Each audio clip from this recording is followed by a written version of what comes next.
Next up, I think you'll be inspired by our next speaker. He has a very personal story to tell, one that when I first heard it, I was moved. Not only that, he has a super cool company called Buddy Media. The CEO of Buddy Media is here with us to talk about death and the corporate pivot. Please help me welcome Michael Lazerow to Signal.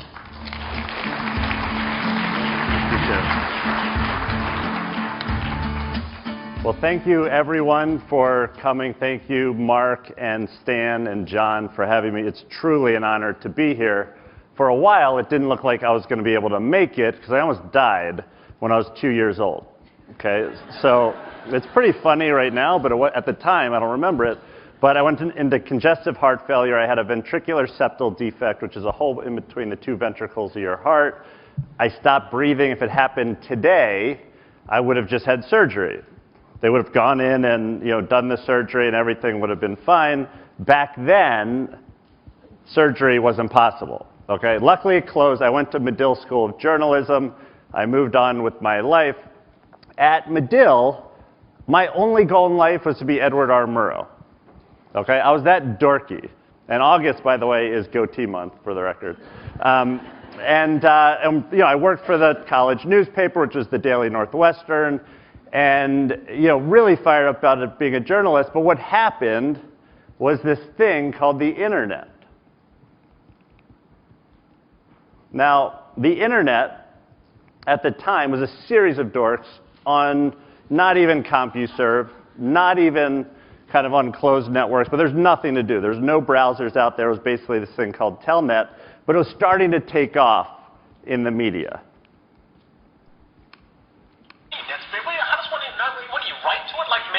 No, a lot of people use it to communicate. I guess they can communicate with NBC writers and producers. Allison, can you explain what internet is?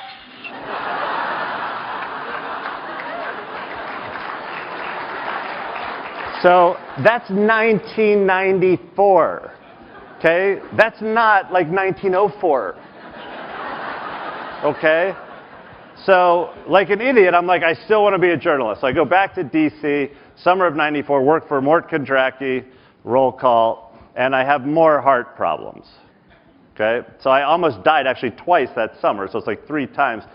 I have the VSD starts to open again, so it decides to have a little personality of its own, and then I have valve damage.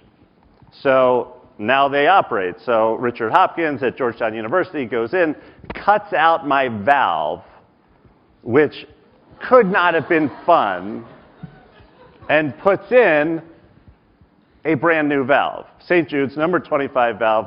It still works. It's worked to that day. If it doesn't work, I'm in trouble. But it's pretty amazing that it beats so many times a day and never takes a break. And so when I go to the cardiologist, it looks like this. I have all this wire in my chest. This is a real picture from my chest. And so I go back to Northwestern. I remember this. I'm like, this internet thing's going to take off, and I don't care about anything else about following this. I remember the passion I had. There were 13 million people. The internet was the size of Pinterest. Okay? And I say, this dream to be a journalist, I'm just going to move forward with, because I had this newfound love of just living, right? When you face your death, you're like, okay, I'm on borrowed time right now. So I started UWire, which is a college news service, merged it with Student Advantage. We took it public. And went up to 30, like we were all young, 22, 23. We all made some money. And none of that would have been possible without getting myself out of the way. Okay? Without eliminating the fear I had and everything I had in my body that said I had to be a journalist. And if I'm not a journalist, something's going to be wrong. So fear is the innovation inhibitor. Okay? A lot of the stuff that we do on a daily basis is because of fear. Okay? Fear of not doing what I'm supposed to do. The fear of getting fired. Okay? How much do we do that we don't do stuff because we're fearful of getting fired? Okay? The fear of failure. All of these fears cause us to do crazy things. In the science of fear, Gardner looked at all these different things. One of the things that I was most struck by reading this book is the crazy decisions we make because of fear. So after 9/11, instead of flying, people started driving. They think that the plane is going to get blown up. Okay? Close to 1,600 people died driving because they decided not to fly. Okay, which is a pretty incredible stat. So death accelerates innovation. Okay? It accelerates action, personally and as a business. When you see that your business is going to die, you do whatever it takes. And history shows that kind of if you see your own mortality, it eliminates all this fear that you had as a person, as a business person, as a husband, as a dad, as a mother, whoever you are. Okay, so it's easier to unleash all that you've unconsciously been holding back. You become more inspiring, more powerful, more creative, more open to anything that's thrown at you. And you can really thrive. So Jen was one of my best friends, died last year. She, 7 years, fought cancer. She was an executive at MTV and Viacom. It wasn't until after she had cancer that really her life took off. So Cycle for Survival went from an idea to now raising $18 million to fund primary cancer research. Fearless Jen was her name. It was about living with your fear and getting over your fear. So you look at Rick Elias. Anyone here know who Rick is? So he's the founder of Red Ventures. Now, he was also in seat 1D in the plane that went down in the Hudson a few years ago.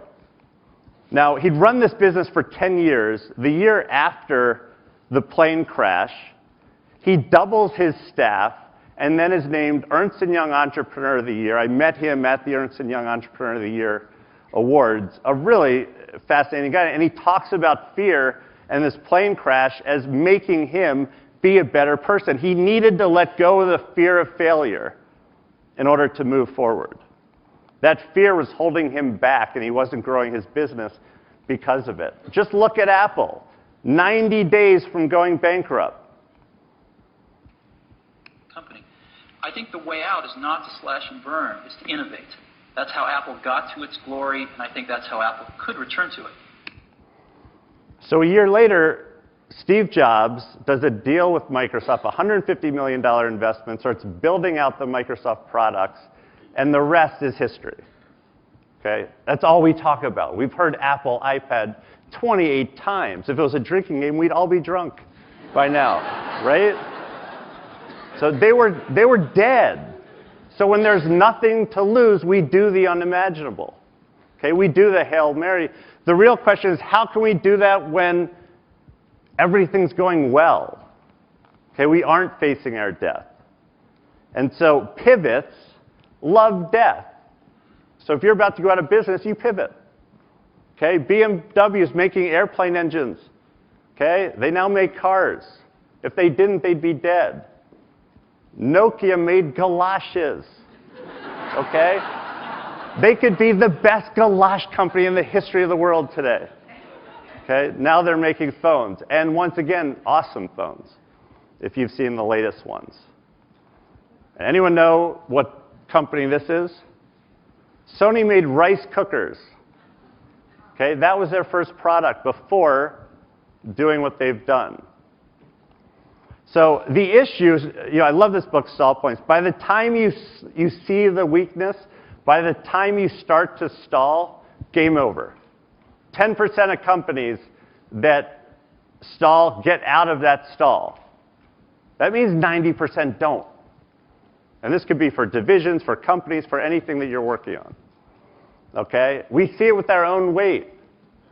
I love food. I live in New York. It's not my fault that the food's so delicious. Right? It's not until I gain 15 pounds that I say, oh, I got to change this, right? You have to see how bad you are, see the weakness before moving forward. Sticky bits. The stupidest idea ever that got funded. Okay? They put stickers on like soda cans and people are supposed to scan them and get something. Now you just tweet and get it, which is nice. That's now Turntable FM. You look at my own business. This is our first product. It's the second worst idea in the history of ideas. Okay? Now we have a 300-person company growing like crazy, and on Monday, I'm being asked to be on Squawk Box, which is incredible, in the same suit. It's the only suit I own. And that's a true story. So I knew you all were like, keyed in on that. Zuck they're at the top of the world, Facebook. They blow up their profile, they blow up their ad products when everything's going well. That's a key to them moving forward. So your gut is always right. When was the last time that you heard someone say, whoa, I listened to my gut, and it's getting me in like bad places, right?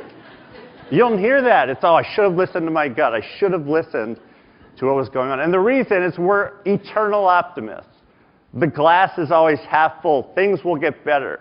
We're driven by this fear we have in life. And ultimately, for you, the challenge isn't how do you fix what's broken. You have to do that, but it's not how do you fix what's broken. It's how do you go to the next level and focus on what doesn't seem to be broken. That's where the opportunity is. What isn't broken today, how do we innovate, take that to the next level?